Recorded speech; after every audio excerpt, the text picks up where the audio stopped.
Bienvenue sur Act Afrique, la chaîne d'actualité panafricaine. Rapide, fiable, africain. Une voix, un continent. Dans le Sahel, une nouvelle page de l'histoire s'écrit. 3 nations, unies par les épreuves et la volonté de souveraineté, avancent avec détermination.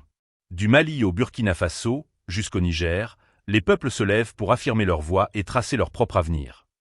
Je m'adresse à vous depuis Bamako, la capitale de l'Afrique des libertés, et je vous dis Aoniché. Le Mali, le Burkina Faso et le Niger honorent l'Afrique par leur détermination dans le combat de la souveraineté. Nous aurons 2 ou 3 interventions sur des questions brûlantes d'actualité politique africaine dans cette journée. Merci à toutes et à tous de recevoir à travers l'Afrique et sur tous les autres continents du monde les bénédictions infinies de la terre originelle de l'homme, le berceau de l'humanité, notre mère terrestre, l'Afrique. Le Mali, le Burkina Faso et le Niger. Au cœur du Sahel, le Mali poursuit sa quête de stabilité et de souveraineté. Bamako, malgré les défis sécuritaires, s'impose comme un acteur central dans la refondation politique et militaire de la région. Ici, l'histoire millénaire d'un peuple fier se conjugue avec la volonté d'écrire un futur indépendant. Le Mali n'est plus seulement une terre de résistance, il devient le socle d'une nouvelle dynamique régionale. Pour ce qui concerne le Mali, je voudrais saluer la résilience, la discipline, la détermination, la solidité et la persévérance des populations du Mali qui ne se sont pas laissées entraîner dans le piège tendu par les néocolonialistes français, les impérialistes occidentaux et moyen-orientaux, à travers leurs groupes armés terroristes qui ont été financés, armés, renseignés pour essayer d'attenter à l'appareil énergétique de l'État du Mali et plus amplement à l'appareil énergétique de l'Alliance des États du Sahel. Oui, je voudrais saluer la formidable résilience des populations maliennes qui sont restées vigilantes, lucides.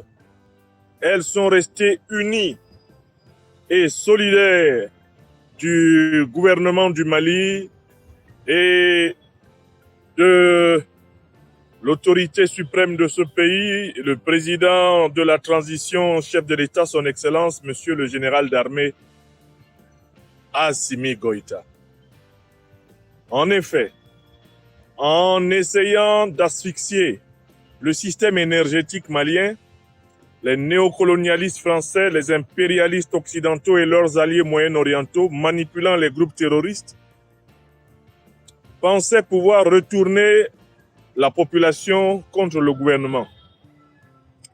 Il s'agissait d'une tentative de manipuler les souffrances de la population pour les orienter contre le gouvernement et ainsi provoquer la déstabilisation de la République du Mali. Peine perdue. J'observe partout, à travers le Mali, une union plus forte, une communion plus puissante du peuple avec les gouvernants, car les Maliennes et les Maliens ont compris que ceux qui s'attaquent à l'appareil énergétique du pays sont les ennemis multiséculaires de l'Afrique, les ennemis diaboliques de l'Afrique, et que, quelle que soit la virulence de ces attaques, il faut combattre pour la souveraineté du pays, il faut combattre pour vaincre les terroristes et leurs maîtres impérialistes. C'est la seule voie qui s'impose à un peuple digne, à un peuple historique, à un peuple conscient. Je salue donc les Maliennes et les Maliens, de l'intérieur comme de l'extérieur, qui restent fidèles au noble combat de la souveraineté et qui, malgré les épreuves qui sont imposées à notre population africaine, reste résilient, fort et déterminé. Oui, les coupures d'électricité ne font de cadeau à personne. Les coupures d'électricité n'arrangent personne. Mais quand elles sont la conséquence de notre résilience, de notre résistance, de notre engagement pour combattre les terroristes et leurs maîtres impérialistes, eh bien nous, Africains, nous sommes assez lucides pour assumer et participer pleinement à ce combat. Je suis au Mali depuis bientôt 1 mois. Par conséquent, je vis au quotidien les difficultés et les joies du peuple africain du Mali. Ce n'est pas au Mali que j'ai découvert les difficultés qui peuvent être liées à une coupure de courant. En tant qu'Africain, j'ai grandi dans tellement de pays où ce type de difficultés sont récurrentes. Mais ici au Mali, nous avons vu ces 6 derniers mois le gouvernement du Premier ministre Abdoulaye Maïga améliorer l'infrastructure énergétique du pays. On en était arrivé à 19 heures de fourniture d'électricité par jour. C'est à cause de leur jalousie, de leur cupidité, de leur méchanceté que les terroristes orientés par les néocolonialistes français et les impérialistes occidentaux se sont focalisés sur l'appareil énergétique parce qu'ils ont bien vu que le gouvernement du Mali était en train de réussir. C'est parce que Abdoulaye Maïga et ses compagnons étaient en train de remonter la fourniture énergétique vers les 100% que les néocolonialistes français, les impérialistes occidentaux et moyen-orientaux ont instrumentalisé les groupes terroristes pour ralentir la fourniture de carburant du pays. Comme je l'ai dit hier, c'est une leçon qui nous pousse à développer ici au Mali, dans le Sahel et dans toute l'Afrique, des stratégies de production de plus en plus endocentrées, endogènes et autonomes d'énergie. C'est aussi, au contraire, dans ces épreuves, que les liens forts entre les dirigeants et le peuple, ces liens se raffermissent.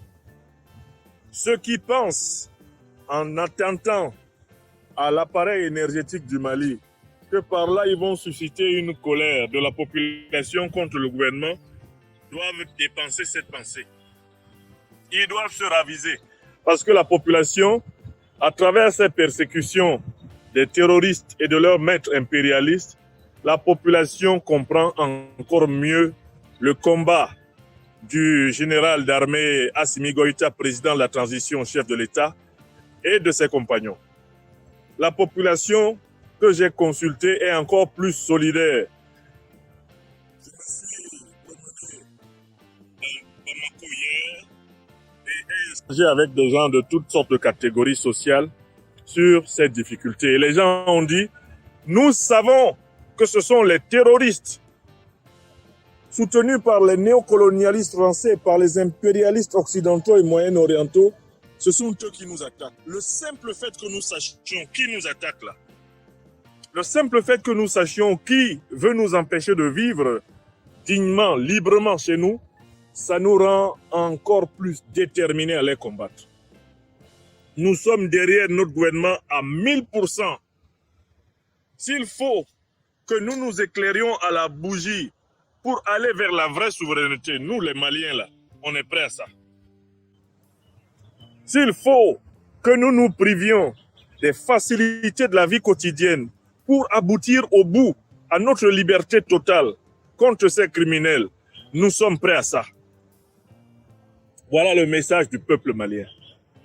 Voilà le message d'un peuple conscient, un peuple décolonisé. Voilà le message d'un peuple résistant envers les hiboux du néocolonialisme français, de l'impérialisme occidental et moyen-oriental. Je veux dire aux Maliennes et aux Maliens, y danser, y bismillah. Je veux féliciter les Maliennes et les Maliens des campagnes, des villes et des diasporas pour leur haut niveau de conscience, pour leur lucidité et pour leur détermination à soutenir leur révolution, la révolution du Mali Koura.